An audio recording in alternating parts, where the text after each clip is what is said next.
ఇది social media యుగం. మంచిని మంచిగా, చెడుని చెడుగానే కాదు, కొన్ని రకాలైనటువంటి కొత్త హీరో వర్షిప్లో వచ్చేస్తూ ఉంటున్నాయి.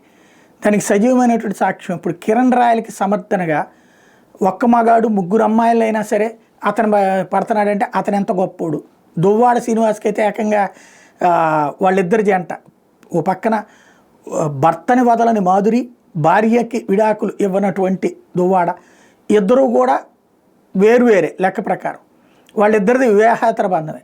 దానికి మొన్న లవర్స్ డే రోజున విపరీతమైనటువంటి పబ్లిసిటీ, అసలు ప్రేమ అంటే ఇదే అనేటటువంటి కొత్త విచిత్రమైనటువంటి వాదన.